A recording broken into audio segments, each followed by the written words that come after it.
Imagine being so head over heels for someone that you've spent years chasing them, only to wake up one day and realize, wait, this is never gonna work. That's the life of Wataru Saju, our hopelessly dreamy protagonist who's finally decided to face reality. After pouring his heart out for his classmate Aika Natsukawa, who's way out of his league, he suddenly snaps out of his delusions and decides to back off. But here's the kicker. The moment he stops chasing her, things start getting weird. Aika, who barely noticed him before, suddenly can't seem to ignore him anymore. Talk about bad timing, right? It will be interesting to see if Wataru carries on with his newfound realism, or if he will give in to the temptation of having Aika all to himself. One thing's guaranteed though, you'll have lots of giggles. But before we jump into all that, don't forget to hit that subscribe button and ring that notification bell for more updates in the future. If you enjoy this video, don't forget to hit that thumbs up as well. Let's begin! Wataru chases after Aika, begging for her attention, but she ignores him and calls him annoying. He keeps following her until they pass a football field, where a ball is kicked toward him. When it hits him, a strange shock happens, changing the atmosphere. Aika asks if he's okay, and he says yes. She then scolds him, telling him that if he weren't acting like a stalker, this wouldn't have happened. In the end, he decides to stop chasing her and act normal. In class, a friend tells Wataru that he heard about what happened that morning, and jokes that it was divine punishment for his behavior. He warns that if Wataru keeps acting this way, Aika will hate him even more. Wataru doesn't seem to care, which surprises his friend, who wonders if he has a fever. When the teacher arrives, they also find his sudden change strange. Wataru, instead of bothering Aika as usual, is happily sitting in his seat. During the break, Wataru walks past Aika, and she tells him to stay away from her, but he was just going to the bathroom. He thinks she is too full of herself. On the way, his friends pull him aside and ask what's going on between him and Aika. Since he always chased after her before, they find his new attitude strange. He tells them that while he still likes Aika, he won't chase her anymore and just wants to support her. Back in class, when Wataru stands up, Aika asks where he's going. He simply replies that he's going to the hall. His friend finds it weird because the old Wataru would have begged Aika to go with him. Seeing this change, they assume he got tired of being rejected. Later, a girl from another class, Rina Aizawa, sits next to Wataru. He asks who she is, and she introduces herself. He isn't interested in talking and tells her that she's bothering him. She leaves, but the next day, his friend hears about it and calls him an idiot. That same friend tells Wataru that Aizawa is back. She approaches him cheerfully, but Wataru finds it odd that a pretty girl is paying attention to him. Grappling, his friend returns, and soon after, Aika also arrives. Wataru tries to talk to her, but she gives him a dry response, seeming annoyed. Aizawa guesses that Aika might have misunderstood something about her being there. In PE class, Wataru gets distracted by Aika and messes up his team's game. His friend Kei teases him for staring at the girls and calls him a womanizer. She then talks about Aizawa and mentions that Aizawa used to date a second-year student named Orimura. They had been together since their first year. Wataru jokes that Kei would make a good spy. Kei says that Orimura is in Class B, so Wataru goes there and overhears Orimura talking about girls. Someone asks Orimura which girl he's interested in, and he answers Aika. Back in class, Kei notices Wataru looking deep in thought and asks if he's thinking about Aizawa. He says yes and adds that he has some questions for her. Right then, Aizawa arrives, also wanting to talk to him. Kei asks her why she broke up with Orimura. Aizawa is surprised that Kei even knows about it. Kei insists that it's fine to talk about since Aizawa is now after Wataru. Aizawa says she didn't like Orimura's personality. Kei mocks Orimura's taste, saying things will be better now that Aizawa has Wataru. Even Aika joins in, insulting Orimura. Aizawa starts to feel bad and leaves. Wataru follows Aizawa to talk, but she tells him there's no need to apologize. He says he didn't expect Kei and Aika to be so insensitive. Aizawa notices that Wataru never talks about Aika when he's with her. He explains that it would be unethical to talk about another girl in front of her. Still, Aizawa insists and asks if he likes Aika. Wataru says yes, but admits that constant rejection has made his feelings colder. Changing the subject, he asks about her past relationship. Aizawa says she broke up with Orimura because he complimented Aika in a suggestive way. She wanted him to feel the same pain she did, but her actions only caused more misunderstandings. Wataru then shares his story of falling for Aika. He was rejected, humiliated, and even almost beaten up. In the chaos, he accidentally landed on Aika's chest and got slapped. I think bro is confusing perversion for love. You would know a lot about perversion, wouldn't you? Aizawa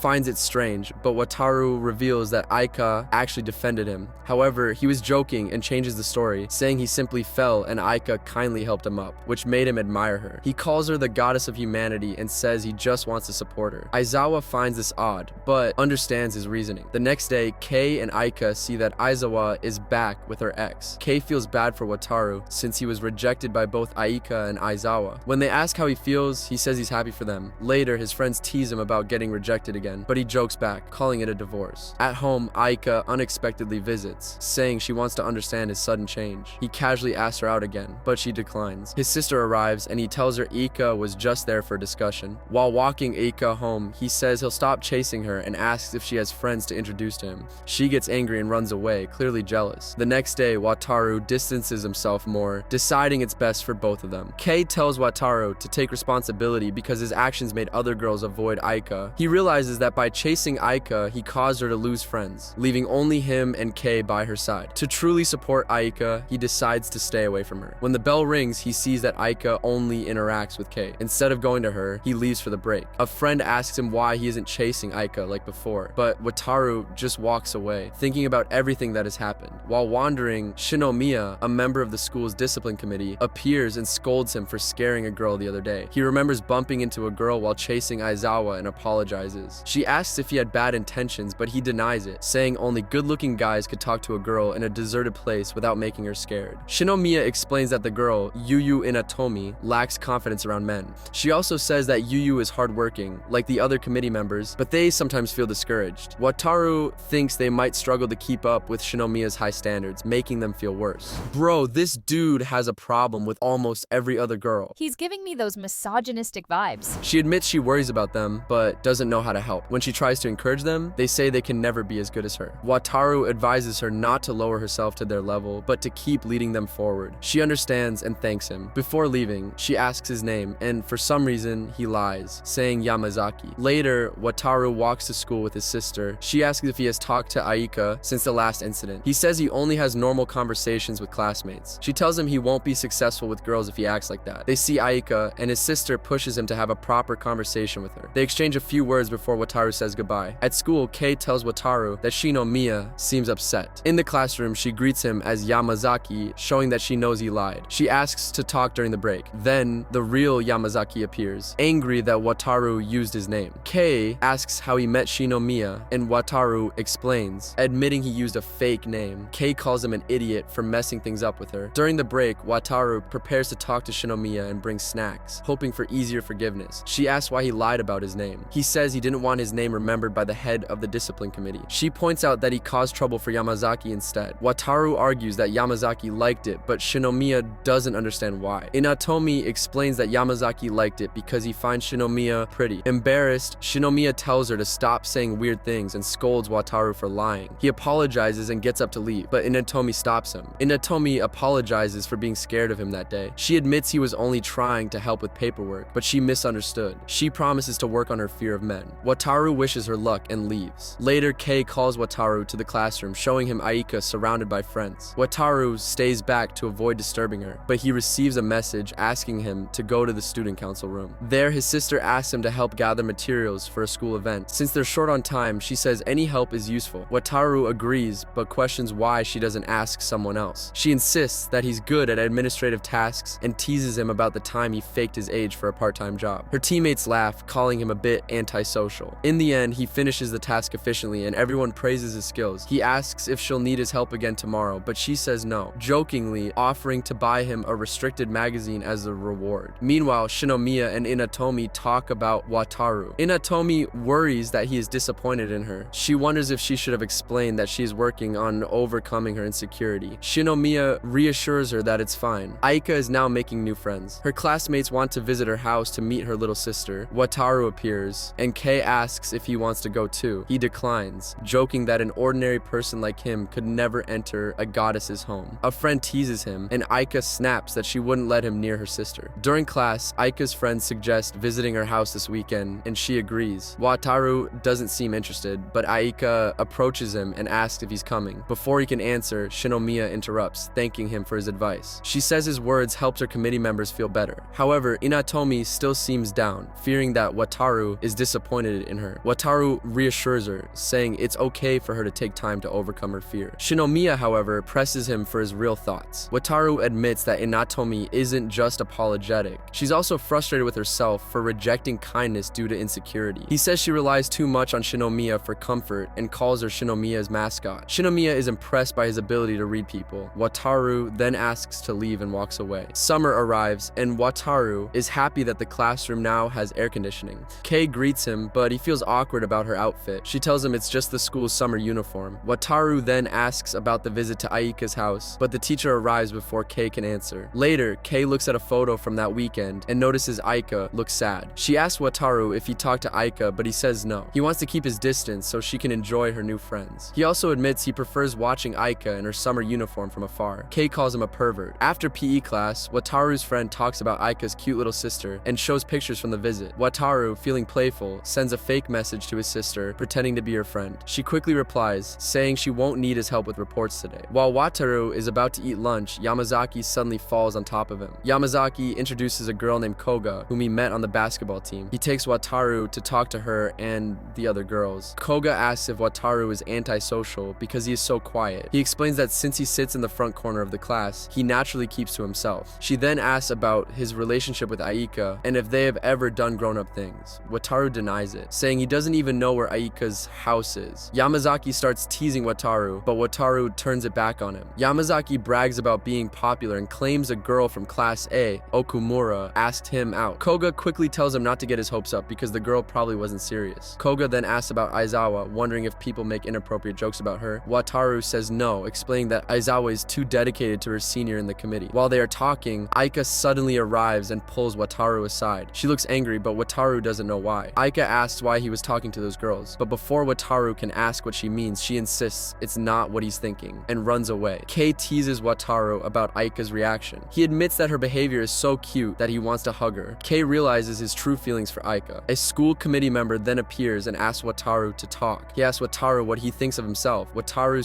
says he is just an ordinary student. The member brings up Wataru's past obsession with Aika and asks why he stopped chasing her. Wataru says he decided to stop wasting energy. The member then asks if Wataru told his sister about these changes, but Wataru says his sister doesn't care about his life. However, the committee member reveals that Wataru's sister actually feels guilty. She thinks she is responsible for the way he changed, because she used to call him a low-level person. Wataru doesn't deny it. The committee member says this is the first time Kaede, Wataru's sister, has shown concern for something. I don't think siblings are supposed to be concerned for each other. And that, folks, is what childhood trauma sounds like. He has already arranged a place for them to talk. As they walk, they see a senior greeting a girl, who smiles back. Wataru asks if he realizes how attractive he is. The senior says he does, but admits his good looks once led him to make bad choices. His sister helped him recover from that experience. Wataru starts feeling bad about making his sister sad. When they arrive, Wataru realizes the senior tricked his sister into thinking Shinomiya would be there to talk to her. Wataru asks if she's feeling depressed. She tries to deny it, but he insists, saying someone told him she was feeling down. To test her, he asks her to name 10 good things about him. She hesitates. Then he changes the question and asks her to name 10 common traits of his. She quickly lists them. Wataru realizes she only sees him as an ordinary guy. He tells her not to blame herself because she only told the truth. He is just a normal person who fell in love and let go when the girl made her choice. She doesn't need to feel responsible. As Wataru turns to leave, his sister stops him. She says it's wrong to give up on someone you love because it can break you. She doesn't want that to happen to him. She also promises to stop making mean comments about him. Wataru notices the way she phrased it and points out that she can't truly be kind. But that's fine. She is a sister. He lists all the things she does, like taking his work without thanking him and acting like she owns the house. If she suddenly became nice, it would feel weird and boring. Kaede tells him this is his last chance to have a nice sister. As they talk, Aika and Kei arrive. Aika scolds Wataru for being rude to his sister and forces him to apologize. Wataru asks why she went through all this trouble just to check on him. Aika suddenly realizes she has been following him like a stalker. Embarrassed, she insists it's a coincidence and runs away again. His sister also decides to leave, but calls him an idiot before going. It seems things are back to normal. On the way home, Wataru thinks about how Aika was acting strangely. When he arrives, he apologizes to his sister for being rude and gives her a snack. Kaede complains while eating, confusing the committee member. When she refuses to return the snack, Wataru starts recording her while she eats. She gets annoyed and swings at him to stop his nonsense. Aika and Kei talk about the weekend they spent with their friends. Aika feels a little jealous because her sister has gotten close to her friends. Kei then brings up Wataru and how Aika seems sad that he doesn't care about her anymore. Kei believes Wataru was important to Aika and losing his attention affected her. Aika tries to brush it off, but Kei insists that feeling loved is nice. Since Wataru stopped admiring her, it clearly upset her. Kei advises Aika to make an effort if she wants his attention again. Meanwhile, Wataru is having breakfast with his sister. She notices that his hair is too long and has two colors, but Wataru doesn't care and goes to school anyway. way. His sister comments that he used to look tidier. On the way to school, Wataru thinks about it. He used to care about his appearance, but only because of Ika. Now, he doesn't bother. At school, he greets Ika and Kei in a teasing way, calling Ika a goddess. Ika kicks him. He asks if they got home safely, and Kei jokes about a girl's night out, then playfully asks Wataru for some kind of prize. Wataru waves his notebook like a prize. After class, Wataru gets a message from his sister saying she doesn't need his help today. Aika starts walking toward him, but he leaves first. He finds a quiet place to be alone with his snack and chocolate, but then he notices the committee trolley nearby. Shinomiya approaches him and encourages him to be more social, saying it's normal to sit with others. Wataru says he isn't feeling well. Despite this, Yuyu invites him to join them, and he agrees. During the conversation, Wataru asks if the girl with them has a boyfriend, earning him an earpull from Shinomiya. Yuyu introduces the girl as Aya, their childhood friend. Shinomiya describes Aya as smart and someone who taught her a lot. Yuyu tells Aya to smile more, but Wataru says she shouldn't force herself. Aya admits she only smiled because of Yuyu, not for Wataru. Then she bluntly calls Wataru a strange pervert. After the meal, the girls leave, and Shinomiya asks Wataru what he thinks about Yuyu's change. He admits he's surprised that she's less insecure, but what really surprises him is Shinomiya's attitude. He thought she wanted to keep him away from Yuyu, but she says she would never do that to her benefactor. Wataru was a big help in Yuyu overcoming her fear of men, showing her that men can be kind. Wataru downplays his role, but Shinomiya tells him to have more confidence. He didn't just help Yuyu, he helped her too. When he advised patting someone's back for comfort, she used it on Yuyu, and it truly helped. Then, she teases him, saying he doesn't even seem like Kaide's brother. Wataru smirks and says he already suspected she knew Kaede. Shinomiya confirms it, saying she's known Kaede since their second year, and that Kaede was unbearable back then. Back in the classroom, Wataru sees Sasaki looking strange at his desk. Wataru asks what's going on. Sasaki just raises his phone, showing he's being bombarded by messages from his sister. Wataru already knows how that feels. Sasaki then asks if Wataru's sister is cool. Wataru immediately tells him not to start flirting with another one of his sisters. Sasaki denies it and asks Wataru to talk outside. Once they're alone, Sasaki confesses that he likes Aika. Wataru says he understands. Many guys like Aika. He reflects that Aika is way above his level and needs someone who matches her. He thinks Sasaki has good qualities and could be that person. Besides, Aika seems to like Sasaki too, just as Wataru suspected. Wataru believes he made the right decision by staying away from her. Later, a teacher asks Wataru to deliver some notebooks to Aika, but Kei shows up just in time. Wataru asks Kei to do it instead, while he heads to the bathroom. When he returns, he sees Aika leaving with Sasaki and Kei. As he prepares to leave, Aika suddenly appears and pulls him back. He asks if she forgot something, and Aika says yes. Since it's late, Wataru offers to walk with her. Before leaving, Aika asks where he spends his breaks, since he always disappears. Wataru says he eats in the canteen or on a bench. Aika asks why he eats alone. He tells her he actually ate with the committee girls today, but Aika wants him to eat with her and their old group again. Typical female behavior. And you thought Wataru had a problem with females, huh? Wataru realizes how much has changed since he distanced himself. Aika has new friends and is getting closer to Sasaki. Not wanting to interfere, he simply says he doesn't want to eat with her. As they walk downstairs, Aika comments on his two-toned hair. Wataru says Kaede also told him it looked bad. Aika tells him to fix it. He asks if he should dye it black or brown. She says it doesn't matter, but mentions that if he had black hair when they first met, she wouldn't have talked to him. Since her answer isn't helpful, he decides to go with dark brown. At home, Wataru dyes his hair immediately, but his sister walks in and sees he's doing it wrong. She offers to help and aggressively shakes his head as if trying to kill him. Afterward, she tells him to wait 2 days for the color to settle. Wataru reflects on motivation. It drives people. Kids run around, dream, and fall in love because of it. He understands this well. He got into an elite school only because he wanted to stay close to Aika, but now that his motivation is gone, he doesn't feel as effective. His school ranking has dropped a lot. Meanwhile, Kei has improved significantly, jumping from 220th to 76th place. Wataru checks the exam results and is happy that Aika did well. Then he realizes something. She improved after he distanced himself. Watching from afar, he acknowledges that the old Wataru would have been drooling over her, but now he feels content just observing. At that moment, Sasaki appears and comments on their rankings, throwing in some mockery. Wataru feels humiliated. He believes that if an antisocial guy like him isn't at least smart, then he has nothing left to impress others. Losing to a handsome football player fills him with new motivation to improve. And as a final act of pettiness, he curses Sasaki under his breath, wishing that all his football passes would be blocked. Aika and her friends are talking about summer vacation plans when Sasaki asks if Aika will invite Wataru. One girl assumes Wataru finds it hard to talk to Aika now that she's popular, but they all agree the real issue is that Wataru is just weird. Realizing they're talking about him, Wataru leaves. Outside, he notices 3 girls looking at Aika strangely and asks what they want. A blonde girl, Marika, gets startled, but then tells him that she belongs to an aristocratic family. In response, Wataru mocks Marika for being dramatic, making her embarrassed. Her friends then drag her away. Aika steps outside and asks what's going on, but Wataru brushes it off, calling the girls pampered ladies. The next morning, Wataru bumps into Aika on the way to school, but they go separate ways. Suddenly, a car speeds toward Aika. Without thinking, Wataru pulls her aside, protecting her. He arrives at class completely soaked. Soon, he starts feeling sick. Aika offers him a cloth, but before he can react, he collapses at his desk. When he wakes up, the teacher is already teaching a lesson about the Third World War. Wataru, trying to act normal, pretends he's been awake the whole time, but his head hurts. Kei pokes him to check if he's really conscious. The teacher tells him to get back to work, but Wataru, feeling very unwell, asks to go to the infirmary. As soon as he steps out, he collapses. His classmates rush to him in concern, but Wataru starts thinking about adulthood, remembering how he used to believe adults hid their emotions behind sarcasm. He loses consciousness completely. Aika helps him up, and he is taken to the infirmary. In the infirmary, Aika reassures Kei that Wataru just has a fever and will recover. The nurse asks if they want to see him, but since he's still unconscious, she sends them back to class. Later, Wataru wakes up, and the nurse tells him he was carried there by his classmates. He asks if he caught a cold, but the nurse explains his fever is 38 degrees, which seems sudden. She suggests he might be exhausted mentally and advises him to rest more. Meanwhile, Aika is distracted in class, still worried about him. Suddenly, Shinomiya enters, and the class admires her. However, she is looking for Wataru. Kei explains what happened, and Shinomiya decides to inform Kaede before going to check on him herself. Once she leaves, the class goes back to admiring her. After class, Aika and Kei take Wataru's bag to the infirmary. On the way, Kei suggests opening his backpack, but Aika refuses, saying that's not allowed. When they arrive, the nurse is gone. Inside, they find Wataru deep in thought. He apologizes for the trouble, but Aika, worried, tells him he's been acting strange. He stays silent, then suddenly yells at Aika not to touch him. He doesn't want to give her his cold. Oh, so caring. Hold in there, guys. This was probably the last cringe moment. After that, Aika and Kei leave. Outside, Kei finds it amusing to see Wataru weak, but Aika scolds her, saying they visited to check on him, not to enjoy his suffering. As they walk, they meet Senpai and Kaede. The 4 decide to visit Wataru together. Each of them places a hand on his forehead to check if he's okay. Kei then contacts Wataru's mom, assuming he hasn't done so himself. Meanwhile, Wataru stares at his phone before deleting something. The next day, the teacher notices Wataru's desk is empty. Aika seems down. After class, she and Kei visit his house, and he invites them in. Kei immediately tells Wataru that Aika was the one who wanted to visit. Aika, flustered, claims she only came because Wataru got sick saving her. Kei, suspicious, asks how Aika knew where Wataru lived, but Aika quickly says she learned from Yamazaki. Once Aika confirms Wataru is fine, she decides to leave. Before going, Kei leaves him a get well soon gift. The next day, Wataru is better and returns to school. Marika, as usual, bothers him, but then she sees Aika and runs to talk to her. Marika asks Aika to support her campaign to become the next student council president. Aika is surprised and questions if a first-year student can run. Marika explains that anyone can run, though first years usually have a harder time. However, since no second-year student has applied yet, she has a chance. She's gathering supporters before the election starts. Wataru immediately figures out that Marika wants to use Aika to gain attention. He tells her it's a bad idea because Aika would overshadow her completely. Marika, offended, demands an explanation. Without hesitation, Wataru tells Marika that Aika is prettier than her, completely crushing Marika. Smiling wickedly, she demands he apologize. At that moment, their classmates arrive, and the preppy girls decide to mess with Wataru. Meanwhile, Kei tells Wataru to look at Aika. He does, and sees her blushing intensely. Confused, he asks why. Kei explains that it's because he called Aika beautiful. Wataru, unimpressed, says he's told Aika she's pretty many times before, and doesn't understand why she's reacting now. Kei smirks, saying it's all about how he said it and the timing. Aika, completely flustered, snaps at Wataru, telling him to stop embarrassing her. She also scolds him, saying he's still recovering from his cold. Wataru, amused, calls her cute. That makes Aika even more embarrassed, and she quickly runs away. Sasaki is solving problems on the board, but Wataru doesn't understand anything. Even Kei is confused. Wataru leaves the classroom and heads toward the cafeteria, but Yu calls him over to the committee girls' table. She asks if he's feeling better, and Wataru says he is. However, Shinomiya gets straight to the point. She wants him to join the Morals and Discipline Committee. Wataru is surprised and says he isn't ready for such a role. Shinomiya explains that she'll step down as president in the fall, and they need a male member. She doesn't trust the girl candidates because they only see the role as a status symbol. She believes Wataru has potential, recalling how he once gave her strong advice. She tells him to think about it. While he's still processing, nothing, Yu suddenly grabs his hands and wishes him luck. Startled, Wataru quickly pulls away, making the girls frown. He awkwardly tries to fix the situation by taking her hands again, but that only makes things worse. The other girls get upset, and Wataru uses the moment to say he's definitely not suited for the committee. Later, Wataru walks through the hallway and runs into Aika. She notices his messy hair and starts fixing it. Wataru panics and, in an attempt to break the tension, jokingly offers her 5,000 yen for the service. Aika gets mad and storms off. Soon after, everyone gathers for a school lecture by the Morals and Discipline Committee. A cute, chubby girl is one of the new representatives, and a tall senpai takes the stage, making everyone swoon. She talks about an upcoming school visit in August. Next, the student council speaks. Wataru watches his sister and notices how well she represents the group. Yuki, a handsome guy, delivers his speech with a smooth voice that excites the girls. After the speeches, the teacher announces they need a male and female student to help with the school trip. To decide, students play rock, paper, scissors. Wataru plays against Tabata, a classmate he hasn't spoken to in a while, and loses immediately. In the end, Aika and Tabata win, but Sasaki offers to take Tabata's place because of private lessons. The teacher asks about the soccer club, but Sasaki says there won't be important matches, so he's free. Wataru watches him in quiet disdain. Kei, noticing, teases him, saying that Sasaki and Aika make a good match.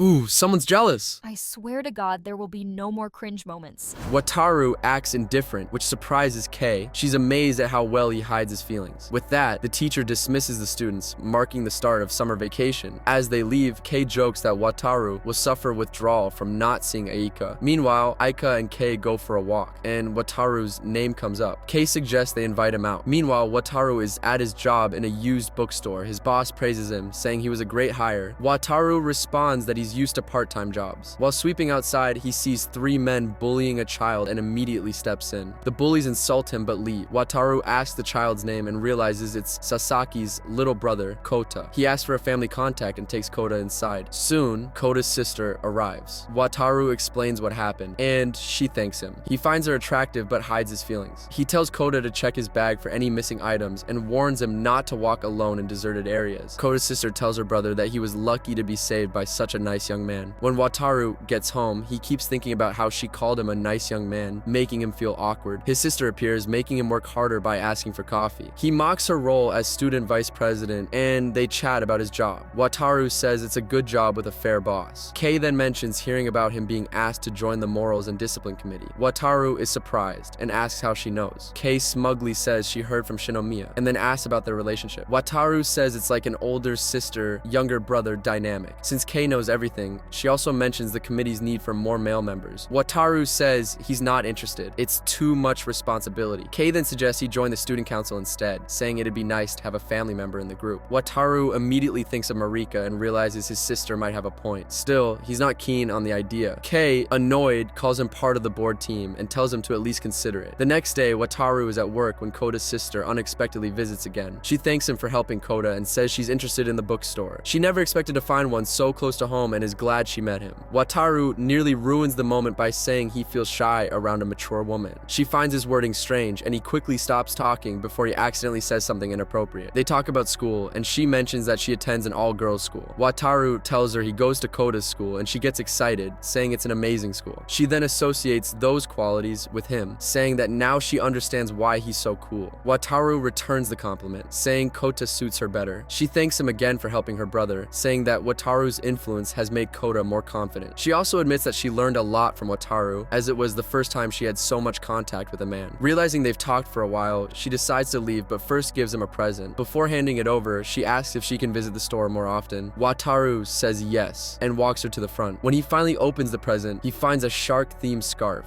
Wataru and the girl he met at work go for a walk near the ocean. A strong wind blows, and the girl notices that Wataru is wearing the scarf she gave him. He tells her that since it was a gift from her, he was happy to use it. This makes her smile, and she explains that she chose the shark design because she thought it suited him. The next day, the girl visits the bookstore again. Wataru jokes that it's nice having her around every day. Thinking about how his luck with girls has changed, they're now coming to him instead of him chasing them. He notices her wrist accessory and compliments it. She tells him that her father made it, which impresses him since not many girls his age seem close to their fathers. She then mentions a store by the sea where people can make their own jewelry. Wataru is curious and asks for the name of the place. The girl leans close to check her phone, and they decide to visit the store together. While walking, Wataru's mind drifts to Aika. He wonders what to get her for her birthday, but quickly refocuses on the girl beside him. He also notices that she seems shy, as if embarrassed about being seen with him. He asks if she would feel awkward if people thought they were a couple, but she explains that she's actually self-conscious about her outfit. She only dresses this way when she's with him or not at school. Wataru asks what she normally wears, and she says she prefers childhood clothes because she finds them cuter. Meanwhile, Kei is out with Aika and Aika's little sister. They walk past Wataru's house and consider inviting him, but he isn't home, so they continue on their way. At the same time, Wataru is still on his outing. The girl suddenly teases him, asking if he's looking for girls in swimsuits. He panics and denies it, making her laugh. She asks if he comes to the ocean often, and he admits he hasn't been here in years, since he was a lonely stalker before. As they walk, the girl suddenly grabs his arm, accidentally pressing her chest against him. Wataru is startled, and she quickly apologizes. They agree to avoid any more accidental contact. Wataru looks at her and thinks about how different college girls seem. Bro thinks like Andrew Tate. You clearly haven't seen Andrew Tate at his best, or should I say, worst. At the jewelry shop, the store owner asks if they're a couple. Wataru quickly denies it before the girl can answer. They admire some beautiful seashell jewelry, but the girl quietly nudges Wataru, reminding him that they can't afford the expensive pieces. Instead, they browse the more affordable shells. The girl chooses a pink shell and suggests it for Wataru's project, but he doesn't think it would suit Aika. She then asks if the gift is for someone special. Feeling cornered, Wataru admits it's for a girl who once rejected him. He explains how he fell in love with Aika, and how, even though she didn't return his feelings, he still wants to thank her for inspiring him to improve himself. He decides that he's overthinking things and just needs to pick a gift. Meanwhile, Kei and Aika are at the beach, playing volleyball. Aika, however, sits under an umbrella, looking a little sad. Kei suggests visiting a craft store for souvenirs, and Aika agrees, but only for a quick visit. Back at the jewelry shop, Wataru notices a painting of a girl who looks like Fuka. He asks if she has a younger sister, but she reveals that it's actually her, just from a few years ago. Curious about her outfit, he asks if she enjoys cosplaying, but she explains that it's just her old school uniform. Wataru then struggles to break a blue shell for his jewelry piece. Fuka watches him and encourages him. As he focuses on his task, he starts thinking about how young she really is. Fuka suddenly asks him why he's working so hard for someone who rejected him. Wataru doesn't completely understand himself, but he tells her that when she falls in love one day, she'll get it. She then asks what love feels like. Wataru replies that, for him, it wasn't a happy experience since his feelings weren't returned. Just then, Aika and the others arrive at the store. Aika's little sister spots a painting of Wataru and Sasaki on the wall. After leaving the store, the group goes to eat, but Aika seems lost in thought. Meanwhile, Wataru and Sasaki are walking together. She apologizes for leaving early, but he reassures her that it's fine. He promises that next time, he'll buy her a present too. On the train home, Fuka brings up the topic of love again, saying she's afraid of falling in love when she reaches high school. Wataru laughs and tells her that love isn't something she can control, it just happens. As they talk, Fuka eventually falls asleep beside him. Then Wataru's phone buzzes. When he checks, he sees that he's been added to a group chat. Moments later, he receives a photo of Mishirohama in a swimsuit. At his part-time job, Wataru asks his boss what he should do when summer vacation ends, since he won't be able to work anymore. The old man calmly tells him that he's hiring him permanently. Wataru then notices the recruitment sign at the entrance. His boss tells him that he will soon be a senpai and must train the new kohai. His enthusiasm is overwhelming. While Wataru manages the shop, a girl enters and softly calls his name. He looks at her and quickly recognizes her as a quiet classmate who used to sit next to him. She's there because of the recruitment sign. Wataru wonders if she can handle the job, so he asks his boss about it. Surprisingly, the old man already knows her, saying she's a regular customer. Excited, he hires her on the spot. She introduces herself as Mina. The boss's wife suggests that Mina remove her bangs for work. Even Wataru thinks they don't look good, but saying so feels too harsh. When the lady pulls out scissors, Wataru steps in. He asks Mina if her bangs ever get in the way when reading books. She simply uses hairpins to push them aside. The boss accepts this, and Wataru tells Mina he looks forward to working with her. The next day, he greets her casually, but quickly realizes she's slow to respond. Training her will be tough. The boss tells Wataru to teach her well and warns him not to get any strange ideas. As they work, Mina struggles to reach a book, refusing to use a ladder. Wataru jokes that if she falls, he'll catch her. She coldly rejects the idea. Wataru tells Mina to watch the register while he handles customers. He also reminds her that he still needs to give her something. He returns with a badge that says "in training" and puts it on her, but she doesn't seem happy about it. Not wanting to argue, he changes the subject and tells her to ask him if she doesn't understand anything. However, she barely responds. Wataru feels like they aren't getting along well, so he tells her to take things things slow. Just then, a customer enters. Wataru explains that some people just browse without buying anything. He tells Mina to observe while he does other tasks. Suddenly, he hears her scared voice. The customer isn't just browsing. He's an otaku who loudly complains about a missing author. He even starts ranting about music. Wataru sighs. Knowing otaku customers can be a hassle, he steps in, asks if the customer is buying 2 books, and wraps up the transaction quickly. Once the customer leaves, he tells Mina that she just needs to stay alert. However, when he looks at her, she's nearly in tears. Wataru then takes her to the back of the store and tells the owner. The owner is concerned, but Wataru suggests him to send his wife to comfort Mina. Later, Wataru doubts whether Mina can handle the job. He tells the owner that she isn't suited for customer service. The owner insists that she feels comfortable at the store, so Wataru agrees to talk to her. He overhears the owner's wife lecturing Mina and steps in. Sitting with her, he explains that customers can be difficult. He suggests she act like a gal to confuse annoying customers. Then, he asks if she thinks she can handle the job. If not, she might have to rely on her parents for money. Realizing he was too harsh, he apologizes and asks again if she's willing to try. Mina refuses to quit and starts crying loudly, begging Wataru not to make her leave. Dude, at this point, she'll start crying if someone even touches her. Relax, let my girl have her sobbing hours. Panicking, Wataru tells her he's just a worker too and tries to calm her down.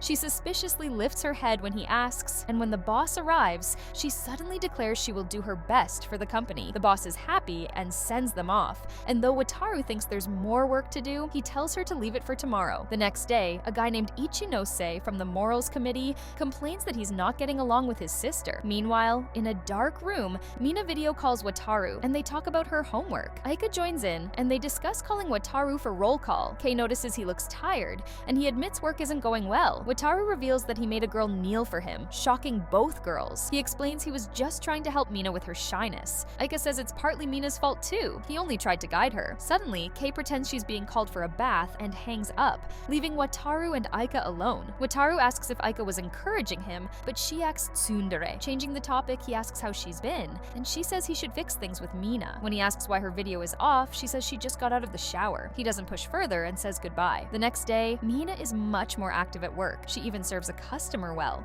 She says she studied customer service videos, and Wataru praises her. Later, she reveals she wants independence from her brother, who is on the Morals Committee. She loved spending time with him, but one day, she saw him kissing a woman named Yuri. Wataru realizes that Mina started working because she can't face her brother after seeing him kiss someone. He also thinks she still wants to be close to him, but now that her brother has someone else, she is trying to keep her distance. At the same time, she also wants to be independent. Things are complicated, but Wataru tells her he understands and encourages her to keep going. He notices she is doing better at work, probably because of what happened the day before. While organizing books, Mina carries a stack and seems more coordinated, but she still struggles with customers. When she realizes she has to talk to them, she panics. Wataru says he will handle it while she watches and learns. Just then, a customer arrives, Fuka. Wataru introduces Mina and mentions that Fuka is actually a high schooler. Mina calls her Kohai to show she is older, and Fuka calls Mina senpai in return. Wataru wants a calm chat with Fuka,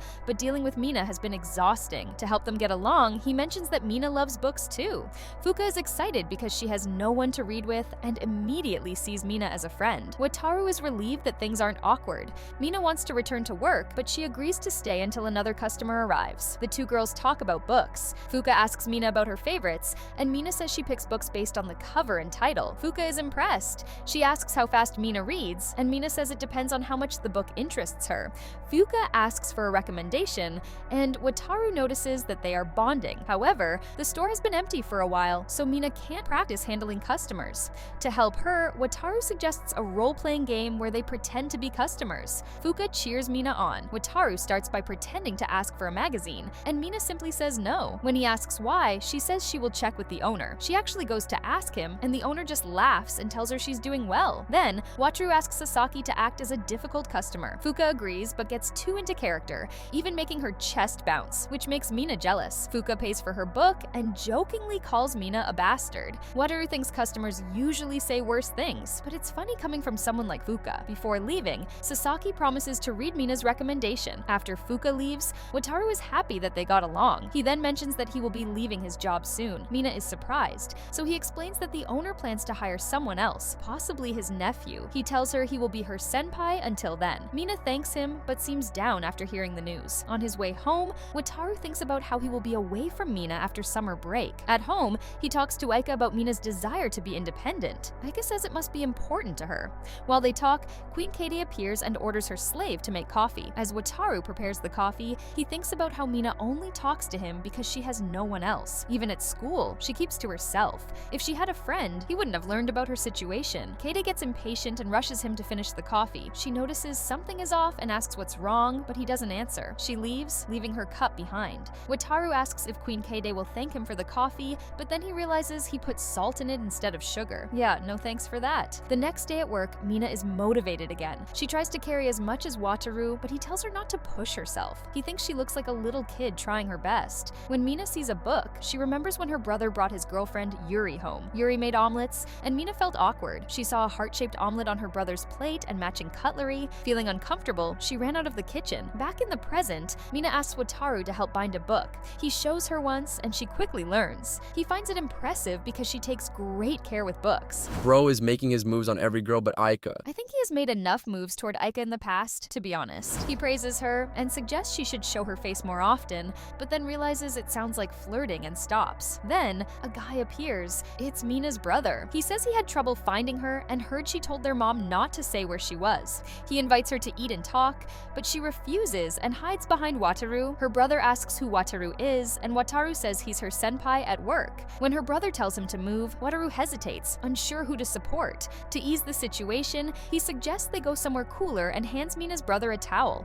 Her brother apologizes for being rude. Wataru talks to him since Mina won't speak. He asks if her brother knows why she got a job. He says she never told him, but he understands. Wataru realizes they haven't talked since she started working. Her brother admits he neglected Mina after dating Yuri and wants to spend time with her again, but Mina says that place belongs to Yuri now. Yuri arrives and says she's involved in this too. She questions why Mina started working, saying it's too soon for her. Mina disagrees. Wataru encourages Mina to speak, saying she works hard because she has been neglected. Her brother agrees, but worries she's pushing herself too much. Wataru argues that Mina is growing, and taking her job away would be wrong. He says an older brother should only give advice if his sister can explain her future herself. Mina wonders if she was wrong, but Wataru says her job has helped her grow. She has even handled difficult customers. Hearing this, Mina cries. After summer vacation, Sasaki and Aika meet at school. They talk about the changes in each other. In class, Sasaki sits beside Aika and stares at her for a few seconds. She asks what's wrong, and he, embarrassed, says it's nothing, leaving Aika confused. On a hot summer day, Wataru is still working at his part-time job.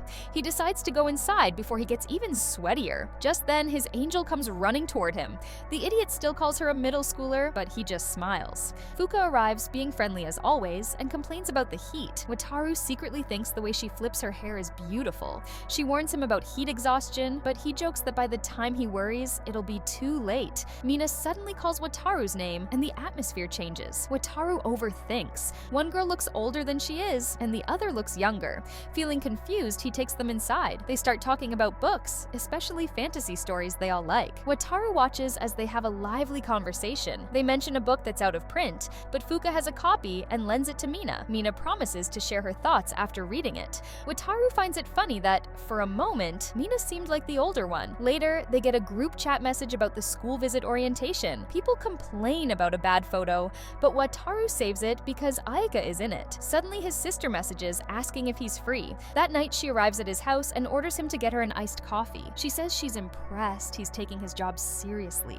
especially since he's looking after Ichino's little sister. Didn't realize my guy became a babysitter. A man's gotta eat. Wataru asks how she knows, and she smirks, saying the vice president has her ways. Katie then asks him to help with the school visit tour because they don't have enough staff. He refuses at first, but she plays the sad card, saying she's still hurt after he rejected her. In the end, he gives in. She teases that Shinomiya and Wataru's relationship might be the real problem. He blushes, and she forces him to call Shinomiya. When he does, Shinomiya doesn't recognize his voice and asks where Katie is. Confused, Wataru says his sister is already asleep beside him. While Wataru is on the phone, his sister sister yells at him not to sound like a boyfriend and nearly rips his ear off. Shinomiya realizes it's him and nervously asks why he's calling. He casually says he took his sister's phone just to talk. Katie hits him again, but Shinomiya tells her to stop. Wataru explains that since the school tour is coming up, he thought he could help. However, Shinomiya immediately says they'll manage without him. He realizes he was gently rejected, but Kate tells him not to give up. Encouraged, he boldly says he still wants to see her in person. Shinomiya turns red and asks what he's talking about so casually.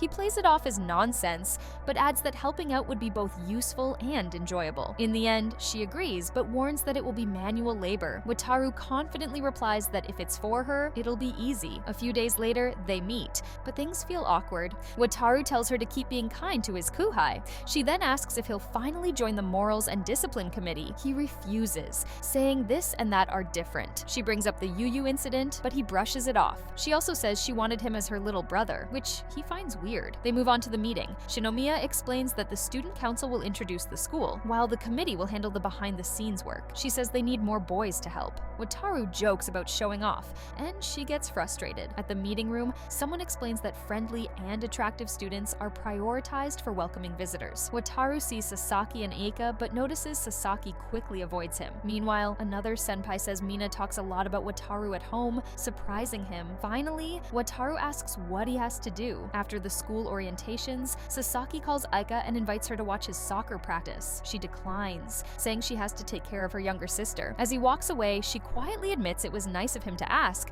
but she still couldn't go. Sasaki understands and asks about Eri, saying he'd like to see her again. His words make Aika uncomfortable, reminding her of how she always turned down invitations, using family as an excuse. She felt trapped, unlike her classmates who had time for fun. One day, when a boy tripped and dropped his tray, she helped him, not out of kindness, but because she saw herself in him. Later, he thanked her, and out of nowhere, she confessed she fell for his kindness and asked him out. He refused. When he asked why, she said she was too busy. He asked what kept her so busy, but she didn't answer. The next day, he waited for her and walked her to school. Over time, he was always around, staying cheerful. Though she denied it, her feelings didn't change. Rumors spread about a strange boy following her, but her friends started talking to her more, making her feel less burdened. After a while, he disappeared, but when she saw him again, she felt unexpectedly happy, until he walked past her. Later, they were accepted into the same school, and she finally called him by his name. At school, Aika realizes she has more people around her now, but when she suddenly hears Wataru's voice, she turns to see only Sasaki. Feeling strange, she runs around searching for Wataru. Sasaki bluntly asks if she was thinking about him, making her freeze and blush. Memories of Wataru flood her mind, and she whispers that she misses him. Aika feels confused, but then sees Wataru carrying a chair. She quickly chases after him through the school, running until she finally crashes into him. Surprised, he asks Aika why she is in such a hurry. After getting up and cleaning themselves, Aika laughs at Wataru for stretching. He says he's tired from working today. Aika replies that she already knew because she saw him. This makes Wataru nervous. Suddenly, Aika steps closer and sniffs him, saying he smells like sweat and must have worked hard. Wataru freaks out. This is too close. He wonders if she forgot about personal space. To check, he asks if something good happened. She doesn't understand, so he points out that she seems nicer than usual and is standing too close. Realizing it, Aika quickly steps away and awkwardly plays it off. Wataru then asks why she was in such a hurry. Aika says she ran because she saw him. He doubts that, but before he can speak, she suddenly complains about him not calling her. She says it was sad that after so long, he didn't even say hi. Wataru finds her reaction cute, but stays quiet. He then explains that he was too busy with work. Aika asks about Ichinose and the others. With her red face, I doubt she wants to discuss about Ichinose. Props to her for keeping it together and not fumbling. Wataru says things are better now, but Aika doesn't ask more. He secretly hopes she cares, but starts thinking maybe she doesn't. Changing the subject, Wataru says she looks more tanned. Aika says she went to the beach with Kei. He mentions the photo she sent, and Aika suddenly remembers, demanding his phone. When she tries to take it, he grabs her hand and they both lose balance, falling in a way that looks like a romantic scene. Just as Wataru is about to say something, Kei shows up, making it awkward. Wataru goes to buy drinks while Aika and Kei talk. Kei says she won't go to every volleyball practice, but since the team has many matches, she has to be there. Aika adds that Kei might be a starter next year. Wataru calls her energetic, but Kei teases that he is too. She then notices his tan and asks where he was. Wataru almost admits he was at the same beach but stops himself. Kei notices his hesitation and calls him out. Aika looks at him him strangely and tells him to sit. Aika then asks why he was at school. Wataru says his sister asked him to help with the school visit. The girls joke that she must trust him a lot. Speaking of the school visit, Wataru remembers the selection process for tour guides. He says that only good-looking people are chosen. Kei doesn't get it at first, but when he mentions Shinomiya, she laughs. Kei then suggests pairing Sasaki and Aika as tour guides, but teases Wataru, asking if he'd rather be beside Aika. He quickly denies it. Aika insists, saying he would have helped Ichinose before. Wataru says he only did it because he couldn't ignore her. Kei pushes further, wondering if he had another reason. He denies it, saying it wasn't because Ichinose is cute, it was just for his job. Kei jokes that bothering people is just part of his personality. Aika tells him not to bother her too much. Wataru suddenly looks different and says he won't ever again. Aika quickly changes the subject and asks if he'll be back tomorrow. She then touches him and invites them to meet after the school event. They agree, but Wataru says he's not sure when he'll be free. Kei jokes that if he's late, they'll talk bad about him. Annoyed, Wataru tells her to return the tea if she's going to act that way. They start bickering, and Aika separates them. Later, at work, Wataru thanks Mina and says goodbye. She reminds him she's off tomorrow, and he suddenly remembers the school visit. Mina is happy to help, but Wataru asks if she'll be okay alone. Mina assures him she will. Jokingly, he says he'll tell his brother how much she's grown.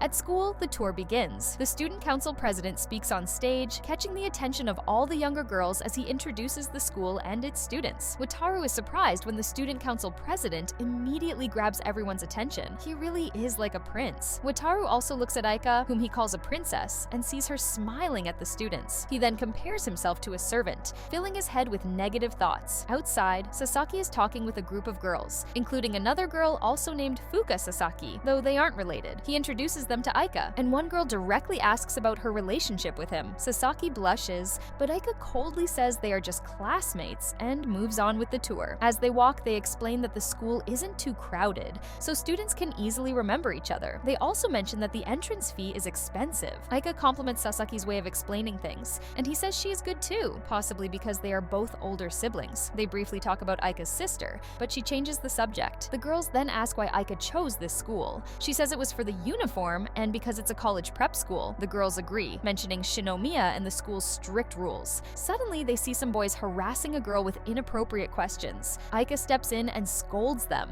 Instead of stopping, they start flirting with her. She glares and tells them they don't belong there. One boy protests, but she coldly replies that no one invited them. Later, the girls invite Wataru to guide them next time. As they leave, the boys from earlier apologize, saying they hope Aika will be their senpai if they enroll. She simply tells them to try hard. Just then, Fuka notices Wataru and runs toward him, followed by the others. She is excited to see him, and her friends start teasing him, saying he changed her. They claim he taught her manners, common sense, and to stop being obsessed with shoujo manga. Fuka denies it, but they joke that he should take care of her like a boyfriend. Suddenly, Fuka blurts out that they already have a deep relationship. Everyone is shocked. She continues talking but quickly realizes she's saying too much and runs away, embarrassed. Aika and Wataru watch them leave, feeling like they just saw people in their youth. Aika then teases Wataru, asking if he really is kind and well-informed. Kei joins in, questioning him about everything Fuka said. They also point out that despite saying he was busy, he seemed to be having fun. Wataru refuses to answer,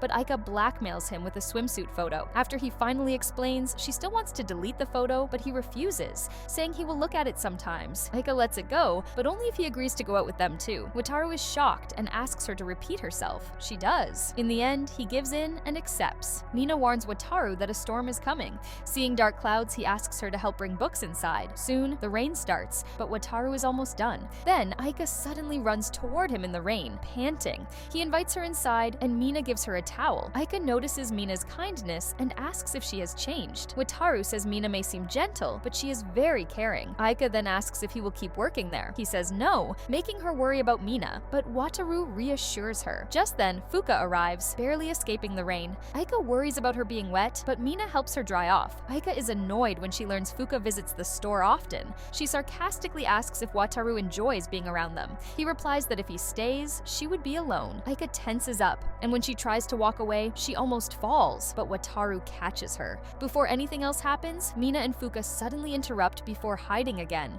Aika tells Wataru to visit her house. He reminds her she first said she came to check on him. She complains that he's overthinking. He also asks why, since she was rude to him before. She says she wants him to be a kind big brother to Airi. Later, when Wataru arrives at her house with Kei, he feels nervous. Kei looks different, and when he compliments her, she insults him and rings the doorbell. Aika opens the door and Wataru is too busy staring to speak. Then, her little sister, Eri, appears. She recognizes Kei but asks who Wataru is. He introduces himself politely, and Kei tells Eri to call him Wataru instead of Wataru. They argue about it. Soon, Wataru is giving Eri a piggyback ride. She refuses to stop, exhausting him. Aika finally takes her off, but Eri still wants to play. She tries to jump on him again, but Aika scolds her. Wataru asks if Eri always does this. Aika and Kei laugh, saying she usually reads or plays house. Kei teases him, saying Eri likes him a lot. The little girl tackles him again, forcing him to keep playing. Aika watches, confused, since Eri usually isn't like this. Kei suggests it's because both Wataru and Eri are younger siblings. In the end, Wataru is exhausted, and Aika says it's his fault for entertaining Eri too much. Wataru blames Aika for everything, saying she told him to be a good older brother to Eri. Kei finds this amusing,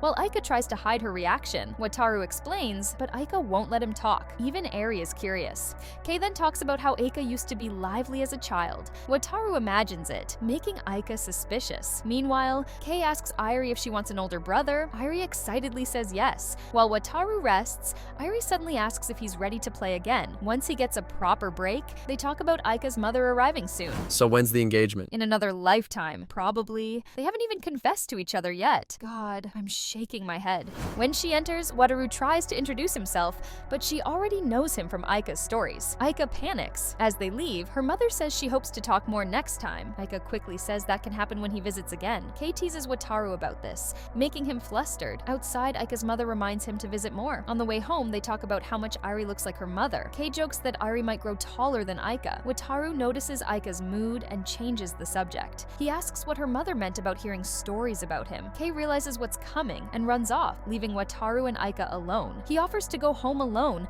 but Aika insists on walking with him a little longer. As night falls, Aika talks about how school has been fun lately. She's made more friends and feels like this is what school should be. She says high school wasn't like this. Wataru assumes it's because of him, but Aika disagrees. She explains that back then, they didn't have the emotional freedom they have now. She also reveals her family's financial struggles, which is why she chose a school with tuition support. Wataru still feels guilty, but Aika tells him that everything changed because he stopped chasing her. The girls kept talking to her, and that led to where she is now. Even so, Aika says she still feels something missing. She misses him. Wataru says he can't get closer, but Aika insists he belongs by her side. Fireworks suddenly explode, startling her. She jumps into Wataru's arms, then admits she doesn't like loud noises. Looking into his eyes, she asks if he will ever call her by her name again. Wataru hesitates. Later, he regrets it.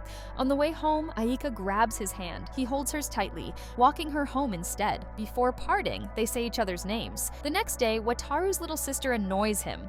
On his way to school, he meets Aika and greets her by her last name, upsetting her. She fixes his tie, reminding him to be ready for the new semester. When she tries to fix his hair, he stops her, making her feel down. He quickly changes the subject and tells her to hurry. As they walk, both feel nervous. Before parting, Wataru asks if she cut her hair. She says no. Finally, he reflects on how his world, once dull, is now vibrant again. No matter what, he will keep dreaming. Love, after all, is never straightforward, especially when you're trying to be realistic. But hey, that's what made this so fun to watch, folks. Don't forget to hit that subscribe button and ring that notification bell icon to stay updated. See you guys in the next one.